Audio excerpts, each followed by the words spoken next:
Labing amahanan nga Dios, among amahan nga nasa langit, Lord, salamat sa mga pagampo nga imong kaming gigiyahan, kami nga mga nag-aampo kanimo.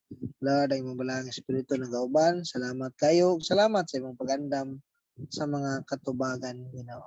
Lord, pagnining kagabiyon usab sa among pag-iskot sa imong buhing pulong, among pag-aampo amahan nga ikaw ang mga panalangin, ang imong balangin espiritu, Lord, ang mga plastar sa mga kasing-kasing gunahuna, Lord, nga bisan sa mga kabana sa palibot, Lord, unsa man ang mga sitwasyon, Lord, ang among focus, Lord, nga dili gid maagaw, makatutok gid kami, makapaminaw gid kami sa imong buhing pulong, Ginoo. Lord, ubani ug panalangin ang matag usa kanamo, Lord, sa matag pulong nga among madungog karon, ug ingon man ako, Lord, nga imong instrumento, Ginoo. Lord, tabangi usab ako, Lord, sa akong pag-share niini, Lord, imo gayud kini nga pulong uban sa imong paggiya, Lord, sa imong balang espiritu. Salamat kay Dios, ikaw among saligan nga magadumala ning tanan sa pangalan ni Ginoong Hesus. Amen o amen. Okay, mga igsoon, atong pag-iskutan karon anaa gihapon kita sa Galacia. Galacia kapitulo 6 bersikulo 6 paingon sa 10, mga igsoon. Gingon dinhi ang gitudloan sa Kristohanong mensahe angay nga magpaambit sa iyang magtutudlo sa tanang maayong butang nga anaa kaniya. Ayaw limbungi ang imong kaugalingon, pinagi sa pagtuo nga makalimbong kamo sa Dios. Ang ipuga sa tao mausab ang iyang anihon. Kung magtanom siya diha sa uma sa lawas no niyang mga tinguha, gikan niini maani niya ang kamatayon. Kung magtanom siya diha sa uma sa espiritu, maani niya gikan sa espiritu ang kinabuhing walay katapusan. Busa dili kita magtinapulan sa pagbuhat ug maayo, kay kung magmadasigon kita, moabot ang panahon nga makaani gayud kita sa bungan niini. Busa samtang may kahigayunan kita, buhaton ta ang maayo ngadto sa tanang mga tao, labi na gayud sa atong isig ka magtotoo. Mao kana ang gingon sa Galacia kapitulo 6 bersikulo 6 paingon sa 10. So ang Bisaya nga Bible niini mga igsoon sa ilang tibo context nga gitaytulan nila niyo kinahanglan magtinabangay kamo. Sa akong gishare atong niagi previous na to nga title agakon ang igsoon. So karon ang atong title mamuhunan kita or mamugas-pugas. Magsalain pa sa bagong termino sa English, investment, investment, na mag-investment gani bantay ta kay ang sunod na scam dayon, ha. Sama mga igsoon, no, sa pagtanom, no. Sa pagtanom og palakata or uban pang mga klase sa kahoy, prutas o tanom, no.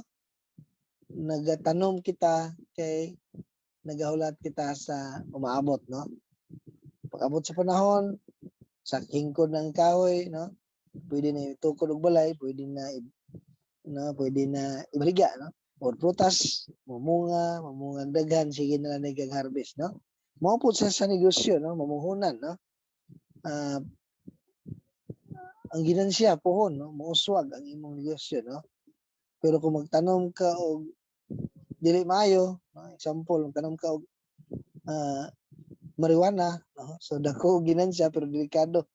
Kung daghan madaot, no? Pwede ka mabalhog, no?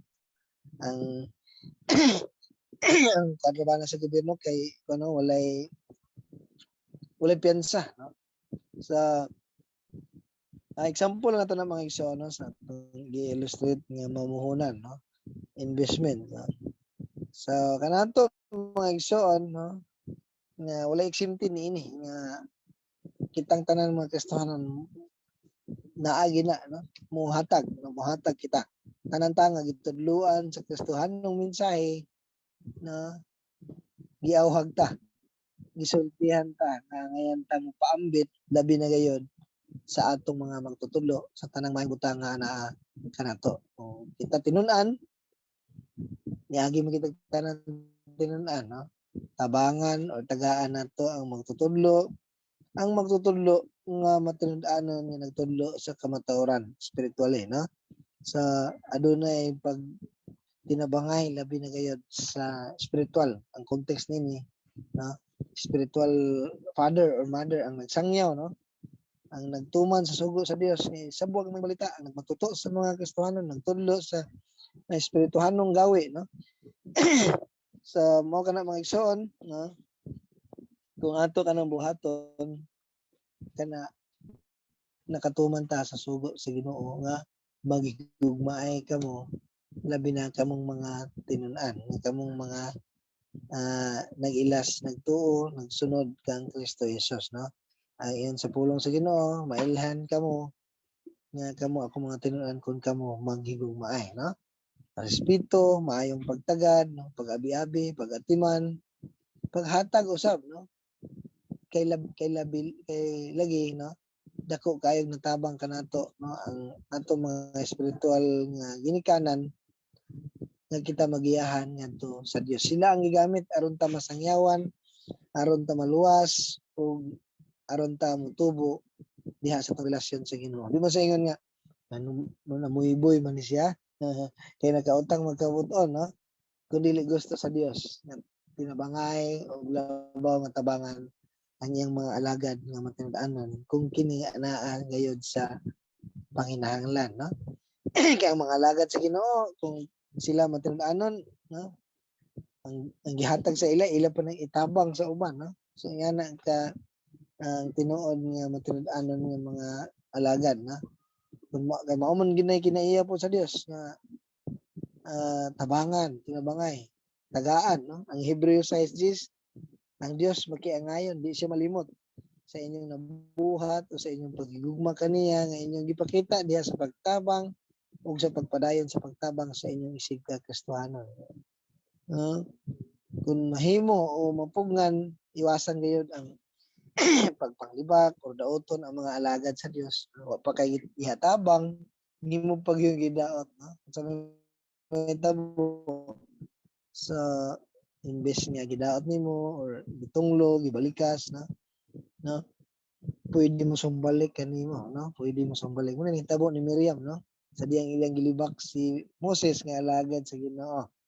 Ang Ginoo ni sila ang kasuko o gitakbuyan og sakit si Miriam, no? Dili man siya pagpanghandlok sa mga alagad sa Dios, kundi kadlukan na to ang Dios nga nagbutang niya ng alagad, no? Pwede ra man gid personal ng istoryaho, no? Kay dili man pud perpekto ang mga alagad sa Dios, no? Ug andam pod pagpaubos or mangayog pasaylo kun mo pamatud-an nga saypan kini mga igsoon, no? Kay sa sigig pangdaot kay ang anak sa Ginoo nga matud-anon nga alagad bisag unsay ang buhaton, no? So sibo sa kabuton sa Dios iya panlanginan gayud kina sa Dios, no? Ang Salmo 107 bisan gani natulog lang kamo sila nagtukaw, no? Sa iyo ng mata para lang magkapanginabuhi, pero ang anak sa Dios bisan siya nagpahulay natulog di panlanginan sa Dios. So muna mga igsoon mo kana nga kitang mga alagad usab dili nato tumpangan, ipasa Dios nato ang tanan kay ang Dios nag-ingon na siya ang manimalos, no? Siya ang manimalos ato lang itugyan kaniya. Siya ang mobayad, no? Ang iya lang gusto sa tingin sa Romans 12:20 21, Hinoon sumala sa gingon sa kasulatan kung gutom ang inyong kaaway pakana siya kung giuhaw payim na kay sa paghimo ni muni ini maulaw siya siyang gibuhat kanimo. Verse 21, ayaw pa daog sa dawtan Hinoon daga ang dawtan pinaagi sa maayo. So dako gid kay kalainan, no? Kinaiya sa Dios ug sa kinaiya sa tao, no? Bisag gidaot, giaway man, no? Maayo lang gihapon ang gusto nga atong i-response. Ano ka? Aron daw maulaw siya o mapildi siya o matingala siya labi na gyud sa Dios nga atong gisimba. So man sila nga klase nga tao, ato nang gidaog-daog, giaway, gidaot, pero maayo ra gyud gihapon ang iyang ipakita. Sa muna mga igsoon ang atong title, no? Mamuhunan, no? Mamugas-pugas kita una nga punto diha sa uma espirituhanon, no? Sa mga magtutudlo, mga magdadasig, no? Sa matinud-anon nga mga pastor, nagahandle sa Bible study, nagasangya, mga misyonero. Ang 1 Corinthians 9:11, kung nagpugas kami sa espirituhanong mga binhi diha kaninyo, ikasakit ba ninyo kung mo ani kami gyutang gitan-ong kaayuhan gikan kaninyo? Pero sa verse 12, ingon ni Pablo, kung ang uban may katungod sa pagpaabot gikan kaninyo, dili ba labaw pa kami nga may katungod?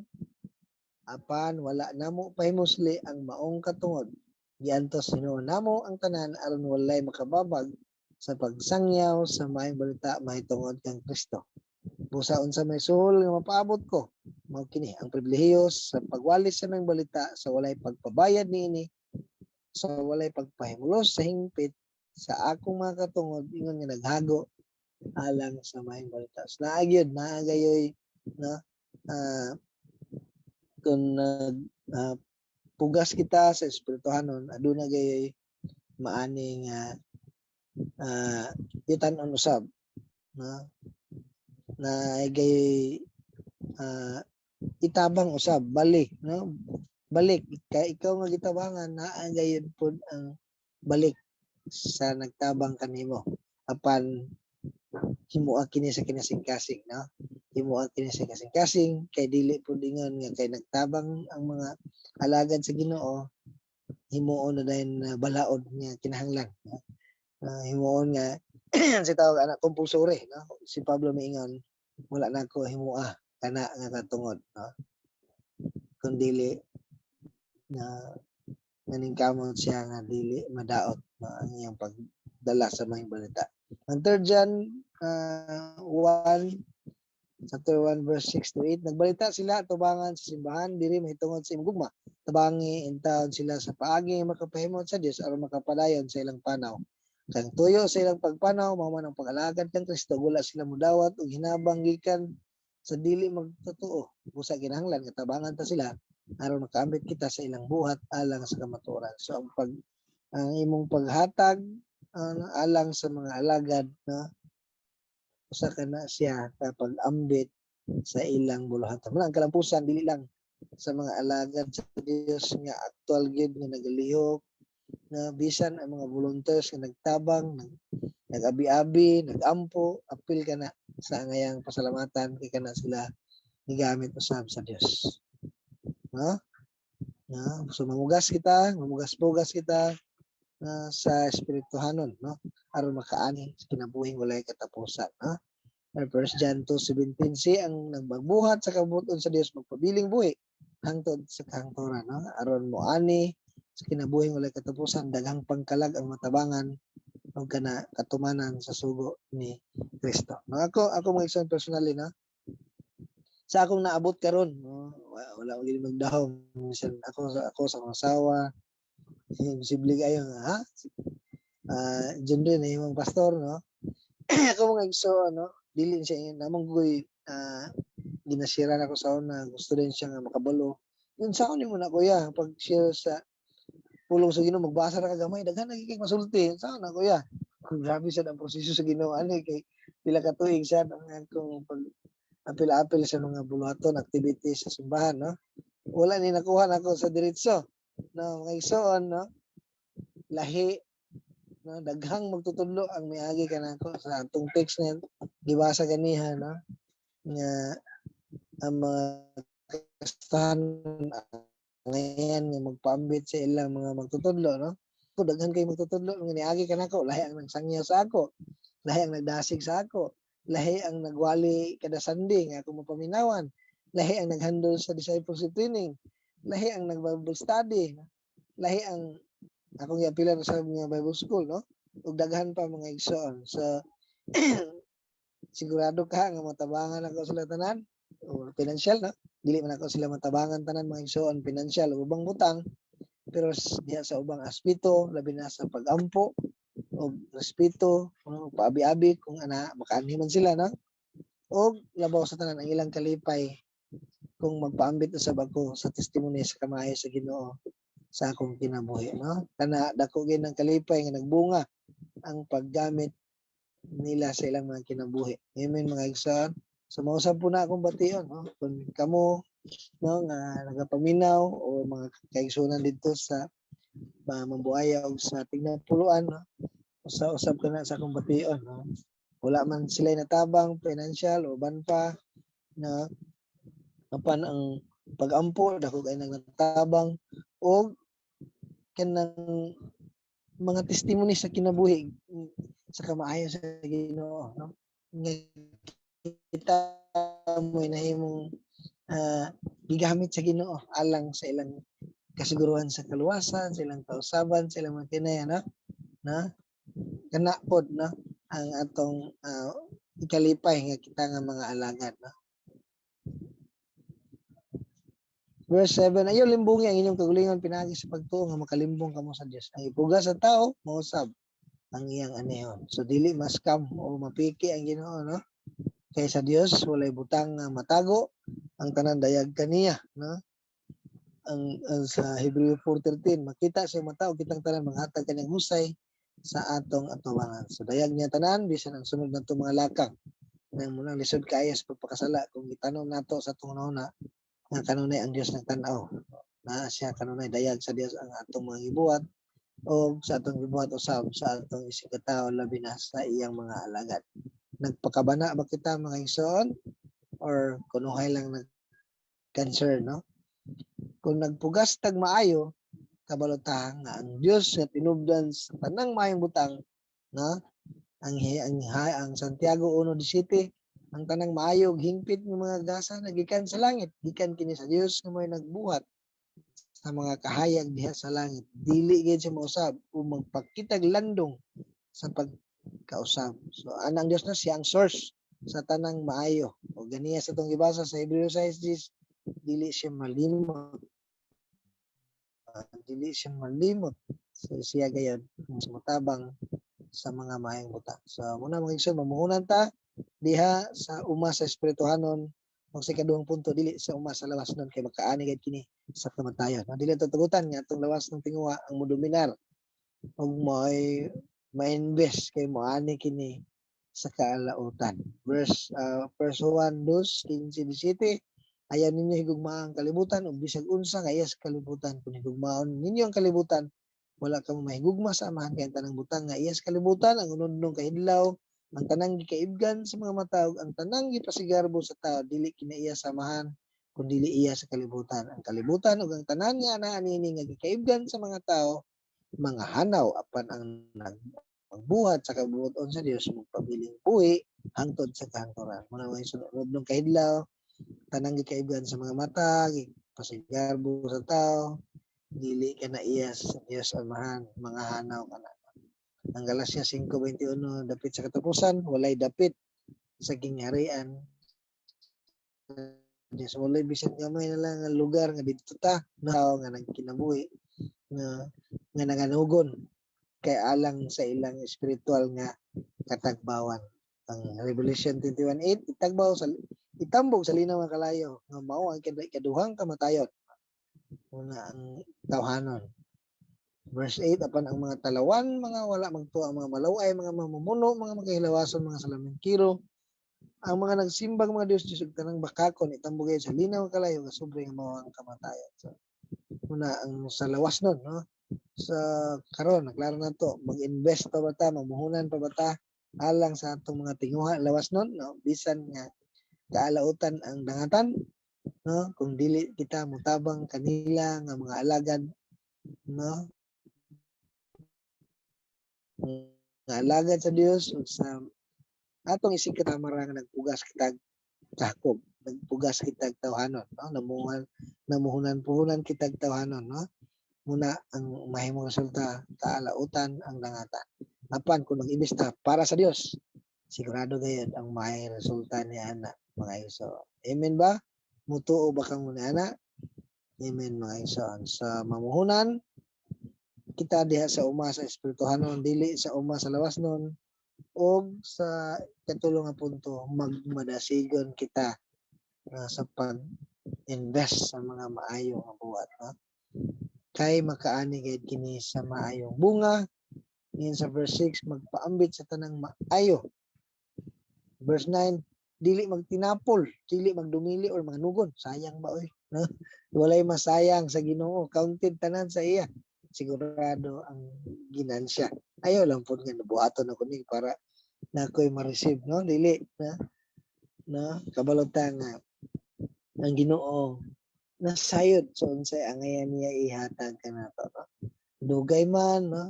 Pero sigurado kaysa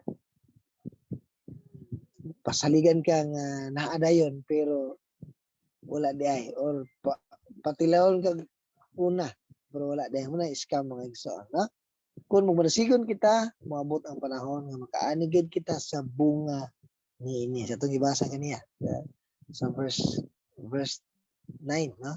Mahumon kita kay kinsa may nagsaad ang Dios nga ever faithful God. Amen mga igsoon. Verse 10 busa samtang may kahigayonan kita buhaton tang maayo ngadto sa tanang mga tawo labi na gayon sa atong isig ka magtotoo. Samtang may kahigayonan kuno, no? Samtang may kahigayonan tanan ta na ay chance, no? Kitang tanan na ay kahigayonan mga igsoon. Amen. Bisan gani sa nasod ng gibawal ang Kristohanan ug ang Bible, no? Bisan gani sa dihang si Pablo na preso, no? Naagayoy kahigayonan, no? Bisan ang pinakahigpit naagid kahigayonan nga kita makatabang. No? Pag bati na to, uy, na chance, no? Siplat-siplat, pag matiyag sa palibot, no? Be sensitive, no? Discernment, no? Na kay basin masayang ang mga opportunity na nga maka tabang tas ng mga alagad sa itong sikataw ug labi na gayud ang pag-share sa maayong balita sa kaluwasan. So, ang mga mayong buhat, no, para sa mga wala pa diha sa Dios, para sa mga unbelievers, tagaan sa pang-hospital, tabangan, medical, no, dental, uban pa nga mga problema, no, para sila mamaayo, no, mahupayan sa ilang mga problema, masakit gihapon man, mamatay gihapon, no, tagaan ni mas pagkaon, kwarta, butang, mahurot, madaot, no, pero ang pinaka-importante nga mahatag nga ma-invest espirituhano, no, labaw sa tanan ang pinakadako ug pinakamaayo, walay makalabaw, walay makabuntog ug sama nga nakuha niya ang tinubdan sa tanan niyang panginahanglan. Mao gayud ang mahatag ang ebanghelyo ngadto sa tao, no? Nga mag-guide siya ngadto sa Dios. So, amen mga igsoon. So kana atong hinumduman, no, nga muna pinakadako pinakamaayo walay makalabaw nga atong mahatag sa usa ka tawo maangkon niya ang tuburan sa tanang panalangin, no? Ang gingon sa Epeso, no, nga pasalamatan at magpasalamat kita sa Dios, no? Nga amahan sa atong Ginoong Hesus nga nagpanalangin ka nato sa tanang espirituhanong panalangin, no?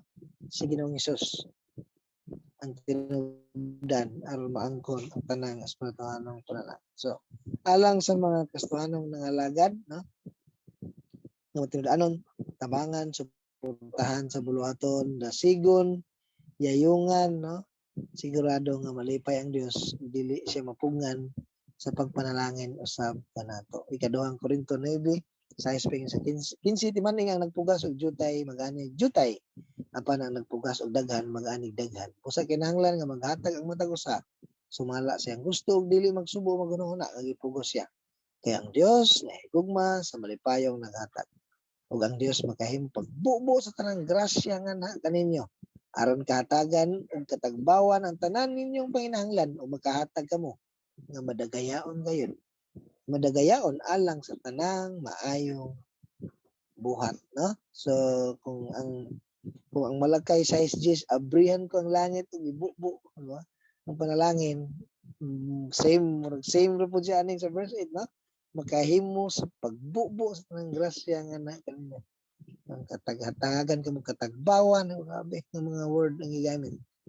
Aron pag yun mas mulambo pa ang pagka manghinatagon. Verse 9, sumala sa inyo sa kasulatan, siya may natagon kay sa mga kabus ug walay katapusan. Ug ang Dios nga may naghatag binhi ngadto sa magpugas ingon man sa pan aron kanon maghatag usab kanino sa binhi ngayon kinahanglan patubuon niya kini aron makaanig kamo og dako gikan sa iyang pagkaminatagon. Verse 11, Himuon kamo niyang madagayaon sa tanang butang aron magmay natagon kamo sa tanang panahon ug daghan unyang magpasalamat sa Dios sa inyong gasa nga ilang madawat pinaagi kanamo kay kining pag-alagad nga gihimo ninyo dili lamang magsangkap sa mga kinahanglan sa katawan sa Dios kun dili musangpot usab sa madagayaong pagpasalamat ngadto sa Dios tungod sa kamatuod-anon sa inyong pag-alagad daghan ang magpasidungog sa Dios gumikan sa inyong pagtuman sa mga balita may tungod ang Kristo ug sa inyong pagkamahitagon kanila ug sa uban pa.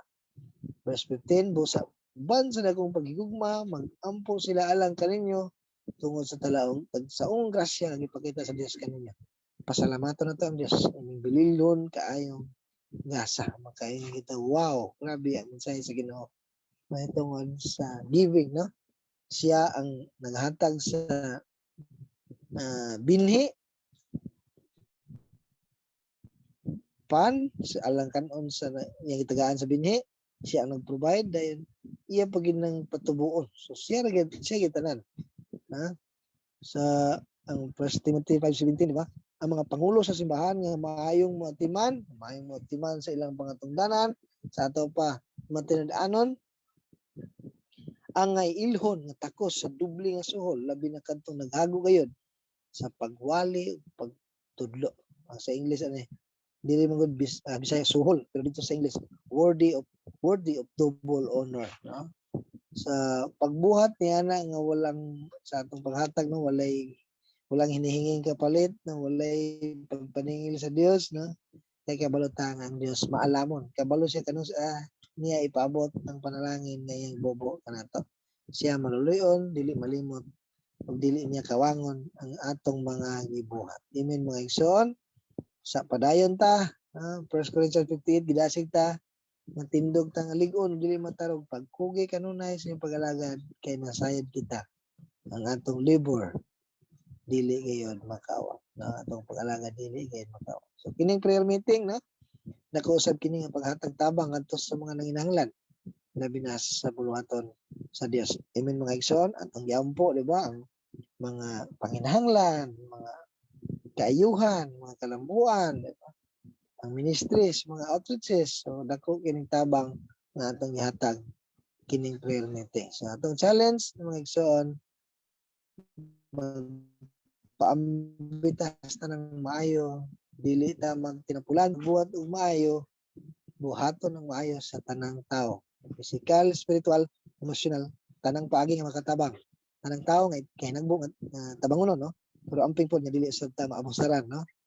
Sa mga igsoon dili na to ipasalabi ang pagmahal sa atong kaugalingon kundi ang pagmahal sa Dios ug sa iyang ministry no maging faithful kita sa pagtabang sa buluhaton sa iglesia sa Dios na moalagad ug mabuhat sa maayo ang pasidungog kang Kristo ug sigurado nga makaani ngayon kita ang Mateo 10:42 ug hinumdumi kini kadtong nagpainom og bisan nalagbog ng tubig sa labing ubos sa akong mga sumusunod tungod kay siya akong sumusunod gantihan kayo grabe grabe gamay kayo sagud na salamat brother sa imong pagpainom og tubig ay sa mga gamay na bagay ana pero sa Ginoo counted kay na sa iya no bisan sa labing ubos na akong alagad akong sumusunod nga imong gitabangan gitagan gipainom no gantihan kayo so na mga igsoon ayaw pagtanom diya sa tawhanon kay moani ka nagkaguol og kada kaalautan no diha ta sa espirituhanon kay mohatag na natong joy og everlasting life no dili ta mo give up continue in doing good and trust God for the result sa atong conclusion na mamuhat kita mamuhunan kita na diha sa uma sa espirituhanon dili ta padaog diha sa lawasnon ug padayon nga magpadasigon nguniton sa pag-invest sa maayo kay kabaluta makaani kita sa bunga sa panalangin nga ihatag sa Dios kanato akong balikon God loves a cheerful giver. Amen mga igsoon magambota labing gamahan nga Dios ang mga mahan daghan kay salamat sa imong pagpaabot sa imong pulong among pag-ampo amahan nga imong balang espiritu ang mga amping nini nga dili kini maagaw Lord sa pag-abot sa among mga problema o kini magamit namo og ang balang espiritu ang magapahinumdom Lord aron kami mahupayan sa among mga problema nga pag-atubangon matag karon ug unya. Salamat sa imong pulong nga naghatag ka namo kadasig kini buhi ug mamuhat ug mamungahon kini sa matag usa ka namo pinaagi sa imong tabang. Kini among pagampo mga pagpasalamat sa ngalan ni Ginoong Hesus. Amen o Amen.